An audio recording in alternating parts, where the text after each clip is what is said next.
Okay. Hello, welcome to the first edition of this podcast series. My name's Cody Jones. I'm a comedian from Australia. And I don't really enjoy comedy very much, potentially because of the last 2 years not being able to do it and maybe developing some sort of resentment. But I'm too far in now to stop. So I've just got to keep on pushing forward and do some of the things that some of the real comedians do, like have a podcast. So that brings us to why we're here today, doesn't it?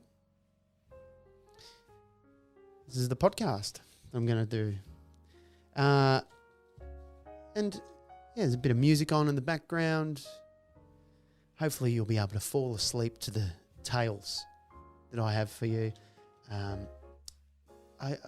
I have tales. Today I found this old joke book, this old book that I carried around with me on my travels overseas. And I've written a lot of shit in there. I thought today we could pick 2 or 3 of them and just read through them and go through them and see what was going on then. See if we can work out whether any of this shit was supposed to be funny.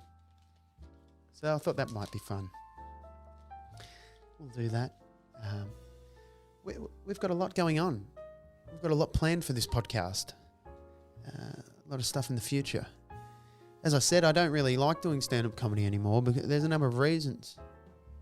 I don't feel like in the last 5 years of doing comedy, I don't feel like I've ever driven home from a gig without going, oh, fuck, what's wrong with you, Cody? What are you doing this shit for? Fuck. I don't feel like I've ever... Definitely not in the last half a decade. I haven't done that. And for some reason, I just keep going back. It's like an addiction. But it's weird because usually when you're addicted to something, it brings you joy.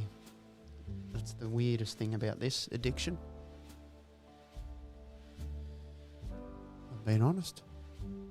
Driving out to places in 4.5 hours away. You come do 7 minutes of comedy. Get there, the pub hasn't even advertised it at all. So there's 4 people there. Farmers. Get up on stage. Eat a big bag of human shit in front of them. They sort of look at you and go, fuck, you can't do stand-up comedy. Fuck off stage, mate. Fucking idiot.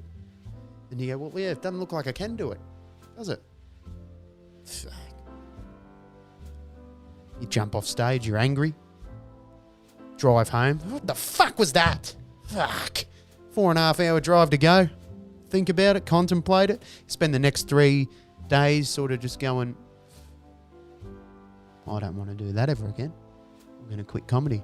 And then after day 4 after the gig, you sort of go, oh, I can't wait for this weekend's gig. We're fucking idiots. But resilient, I suppose. But it's like anything. Everyone knows that if something bad happens like that, you just pretend like it never happened. Then it goes away. It doesn't exist. As long as you keep saying, oh, it didn't happen. Nothing happened. That never happened. It doesn't exist. Then it will go away.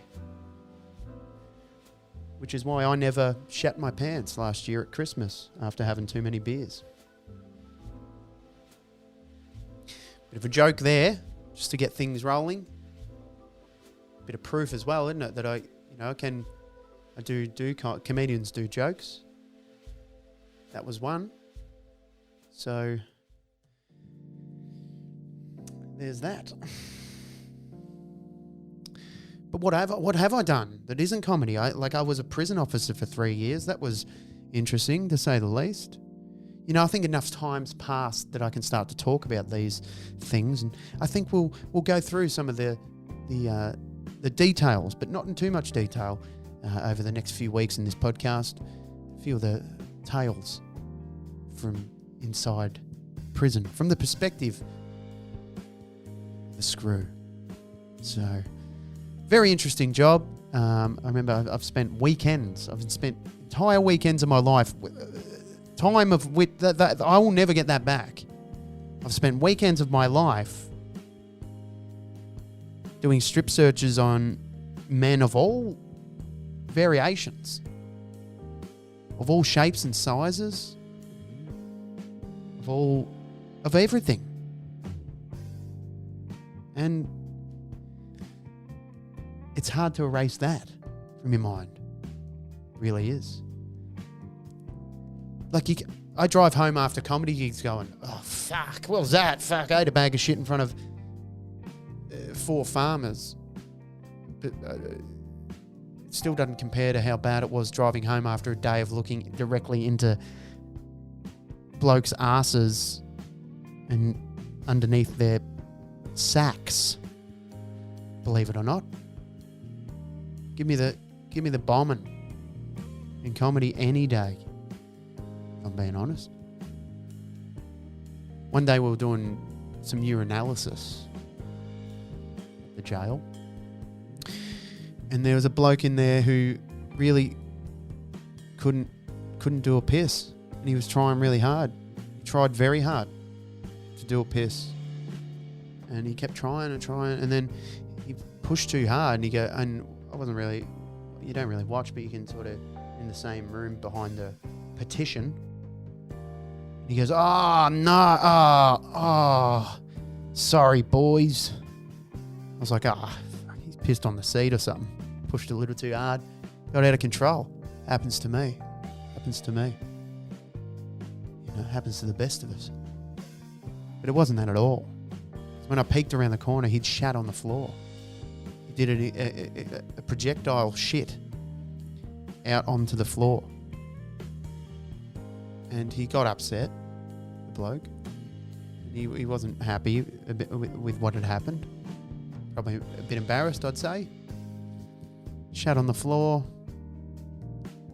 But what the real kicker was that the offsider I was working with, he laughed, but sort of like scoffed, and his dentures flew out and landed basically in the shit. And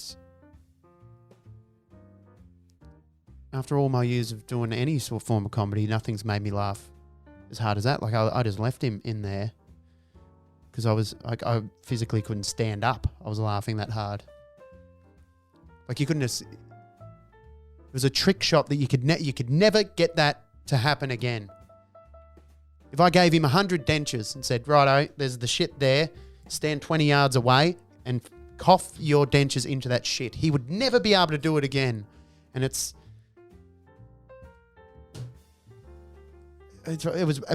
was both remarkable and hilarious. And while that happened, he's the guy who did the shit on the floor is hysterically sort of like panicking and crying while standing over a shit that he just did on the floor. But now it's got a set of dentures lodged in it. That was hilarious. So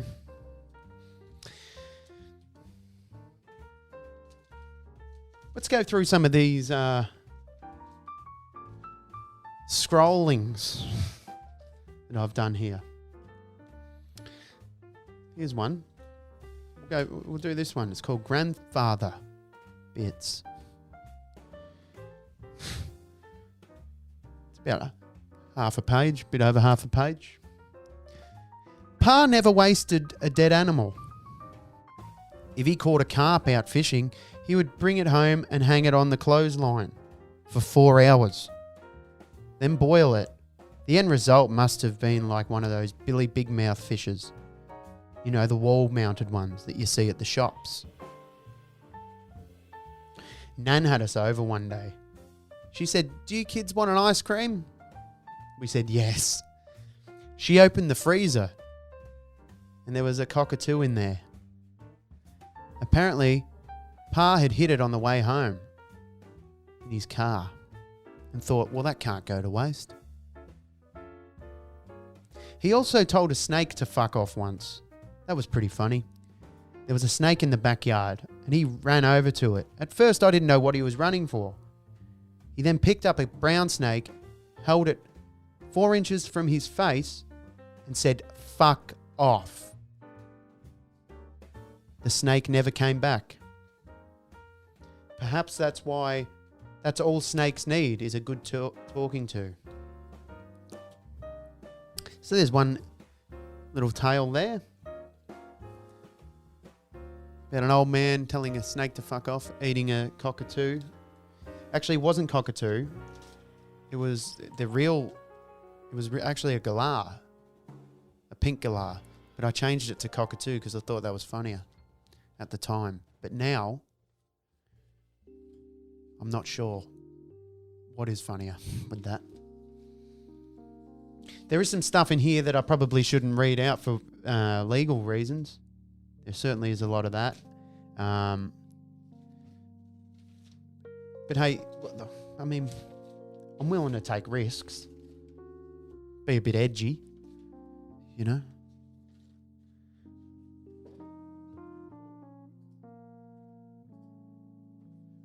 Just get that up there so I can see what time we're on. But yeah, there's that. And these are just things, these are just scrollings, really. It's when it's like spewing out of your head onto a piece of paper, really. I don't really ever want to go back to doing strip searches and stuff like that. If I can avoid doing that in life, I will. I'll do everything I can to avoid it.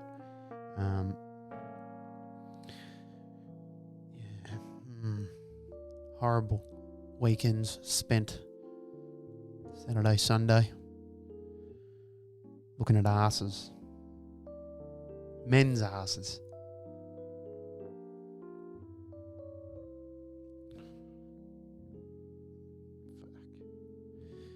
I can't really handle... I went to a McDonald's yesterday, get a coffee, and I realised I can't handle any more than 4 loud noises going at once. If there's more than 4 loud noises at once, I'll have a meltdown. Because and McDonald's is the worst. There's people who can switch off and they can just tune into what you're saying, like at restaurants or wherever, noisy environments. They can just go, yeah, so all I can hear is you. Even though there's a jackhammer over there and there's a bird that's being obnoxiously loud for some reason, I hear all of this. I'm picking it all up. It's like I'm tuning into every frequency. I'm not able to just go, well, there's a baby crying over there. Just shut that up. Just block it out. Unable to do that. If there's a baby crying, I feel sick. That's what happens. And I don't know why, and I don't know how to fix it. I've been trying to fix it for a long time. But I was in the McDonald's and I realised, can't you make shit quieter in here? Just have a crack at making it like a tranquil, get a water feature. Imagine that, a tranquil McDonald's. Tranquil. You know, water feature, like butterfly enclosure in there and that. Some flowers. Maybe like some Japanese meditation music, just to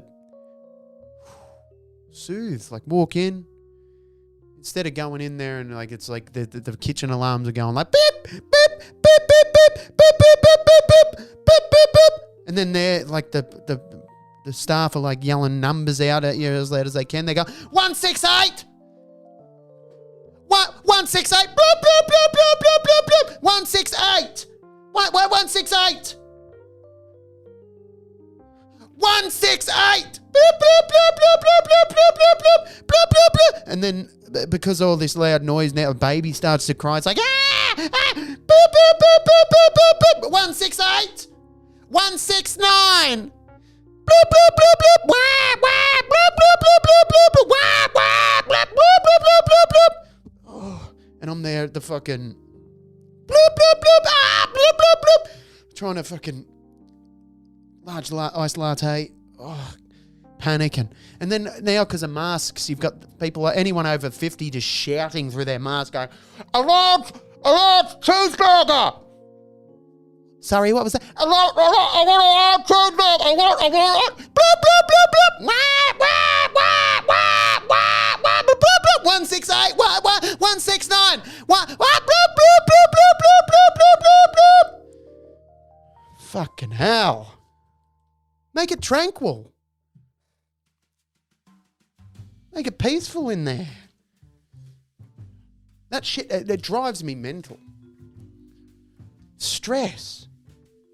I'm stressed enough as it is. I don't need the environments I go into to be stressful. It's like Aldi. You can't not be stressed out at Aldi, especially when you're putting your groceries through the checkout.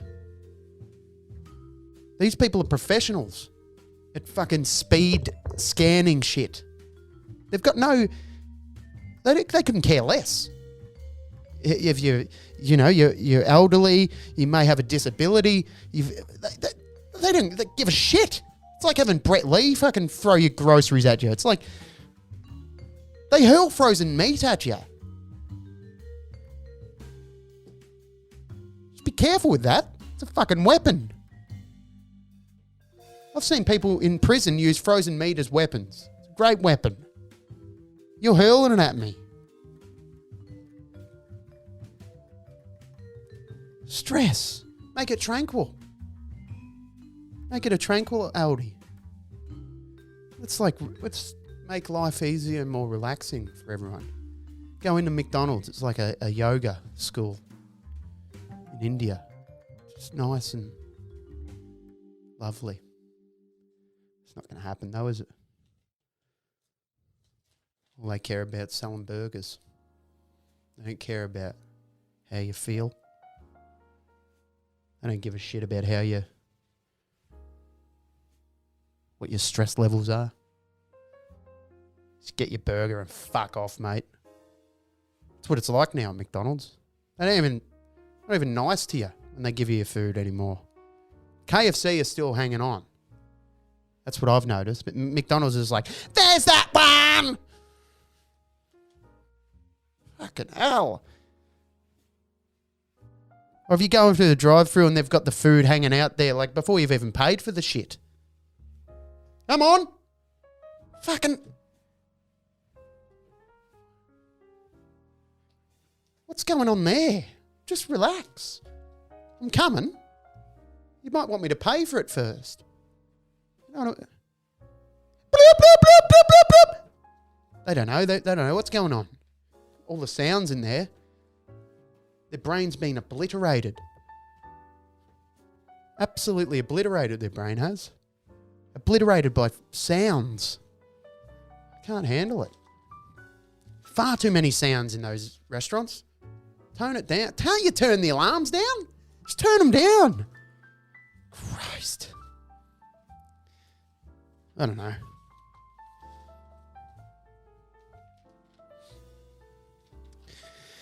Here's another one I wrote. For legal reasons, I won't name the person, and I will just say my relative. All right? My relative used to piss the couch. She couldn't help it. She would piss the couch. She changed from a fabric couch to leather. When she got the leather one, she just put the old fabric piss-stained one outside in the shed, for parties. Every time they had a party, people would sit on the piss couch. They'd all say the same thing. Fuck me, it smells like piss here. And one time a lady said, it smells like a horse has pissed over here. Even Nan, who was always at church and never swore, one day said, fucking Jesus Christ, it smells like piss over here. If you piss the couch, as far as I'm concerned, you need to get rid of the couch by burning it or taking it to the tip. She pissed it regularly. And when she did, she would just put Glen 20 on it and let it dry. Now, I'll just point out, she's not a very nice person, this person, all right? So it's okay to make fun of this problem because they're not nice. She used to offer us a seat, and our whole family of 6 would just be standing around going, we got to stretch our legs. My dad and I would try and make each other sit on the piss couch. There's a bit of banter. Dad got me to sit on the piss couch once, but I tricked him and I was holding my ass just half an inch off the piss couch, so I never actually sat on it. Then my relative left the room, and I shot a single leg takedown on Dad right onto the piss couch, and I pushed his face in it. He never forgave me for that. Thank you very much, everyone, for listening to episode 1. We'll be back next week on Monday night with another episode. So who knows what's going to happen? We might even have a special guest pop by. We'll see. Thanks a lot.